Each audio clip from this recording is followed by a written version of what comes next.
A lot of us know that in order to make change, you have to make a lot of sacrifices. And the bigger the change, the bigger the sacrifice. However, it is also an act of faith.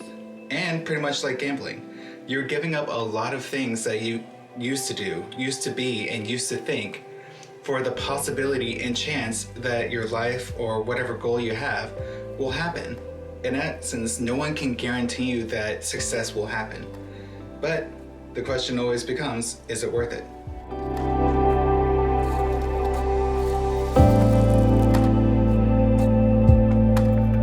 So before we get into the story that I want to tell you, let's go over the update of the week that I've had with my alter ego and sarcastic self. Hello and welcome to this week's update of what he did not mess up during this week. Joining millions of Christians and Catholics around the world, Hutch started the Lenten week on Ash Wednesday. He plans on giving up Instagram so he will not check out other men while they are posting thirst traps, alcohol to tame his body and to control the inner crazy inside of him, as well as praying the rosary every day so that he can get closer to God, as well as to hopefully become a better human being, mind, body, and soul. Will this change actually work in the end? In the field of family, he has continued to reach out, and things are starting to proceed forward as hoped. He is having deeper conversations with majority members of his family, and he is learning a lot more about them. And they are surprisingly learning a lot more about him. Whether that will make them like him more or not, that is actually to be questioned. In the pillar of fitness, Hutch has lost 2 pounds and a half inch off his waist. This will now leave him at 243 pounds and 41.5 inches around his waist.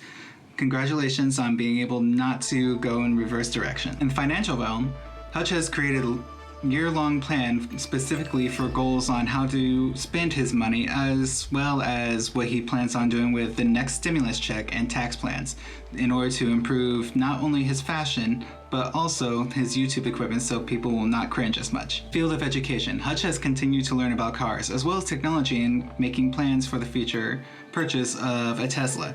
However, he does not plan on doing so until he is financially stable enough, as well as he has his Kia completely paid off. So once he has run that thing to the ground, that is when new options are going to become available. In the field of career, there has not been much action this week due to multiple snow days keeping him inside, which he is completely thankful for.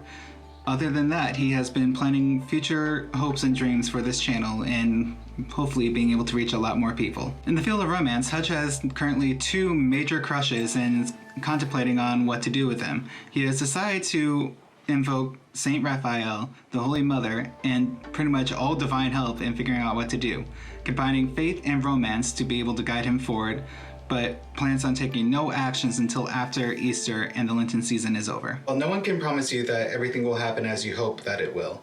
One thing that you do or can do along the process is first accept that you will have to change. You can't keep going the way that you have been, you can't keep thinking the way you have been, and you can't keep living the way you have been. So accepting that change will come, and along with that, pain, discomfort, and everything along with that will be necessary for you to have the chance of achieving your goal. So once I got over the hard acceptance of accepting that things are gonna change and that it will be hard and painful and difficult, I found a lot of the sacrifices I had to make were pretty much mostly easy, but the hardest one was most surprising and something I still deeply struggle with. So a lot of the things that I found relatively easily to give up were things like food, dieting, etc., learning how to reduce my sugar intake, as well as giving up a lot of free time that I pretty much used to watch a lot of YouTube videos or playing computer games, just things that were in essence not productive. They weren't easy, but it was more on the level of something I found inconvenient and annoying to give up. So 2 things that I had to give up that I would put in the classification of medium level difficult would be giving up an old dream I had since I was a kid, which was going officer in the Navy. Over this period, I pretty much found out that's not my calling in life. And it's difficult to change who you believe you will or who you want to be in the future, especially when you've been telling everyone, hey, I want to become this, and you move your life to actually make that happen, such as the fact that I got a degree because in order to go become an officer, you need to have a bachelor's. And now I'm just like, hey, cool, now I got a bachelor's, but my whole life is changing to the point where that degree is pretty much not going to be useful in that field of work. And the other thing that I have found difficult is reducing my time socializing with alcohol. So yes, we're all going through Corona, and pretty much that has helped me with limiting time with friends. But when I'm with them, I like to drink a lot. And having to control that's a little bit harder because I'm very extrovert. I like to be around everyone doing what they do, being able to chill and have fun. And alcohol is part of that. And I don't think alcohol is bad unless you have a problem when you cannot have fun without alcohol. Then if you find that you cannot have fun without alcohol, then I really suggest that you find help to be able to have joy and life without alcohol. But for those who are in the situation that I'm in, which is not addicted to it, but really enjoy it, then you probably understand, especially for extroverts like me. Along those lines, another thing that you have to give up that I found really hard, and this would be like medium hard to do, is friends. If you have a lot of friends, not everyone is worth the time that you give them, because it's like Medea's whole analogy of friendship being like a tree. You find out those friends who are pretty much going to be there for the rest of your life, and those are the ones that you dedicate your time to. But then you have those who are really just acquaintances. You enjoy their presence and you like them, but they're not really someone that you have the time or energy to invest in, especially when you're trying to change who you are. And you have to be okay with saying, cool, I like you, but there's pretty much not going to be any time invested, and not to take it personally. And also learn not to take it personally when that happens to you. So for me, the thing that I found hardest to give up actually during this whole period is my ego and my pride. So the reason I say that is a lot of the times I am driven by my desire to flex on people, to impress people, to be powerful and have this whole image that I wanted to portray. Because growing up I was bullied and everything, and I'm like, you know what, this is not who I am.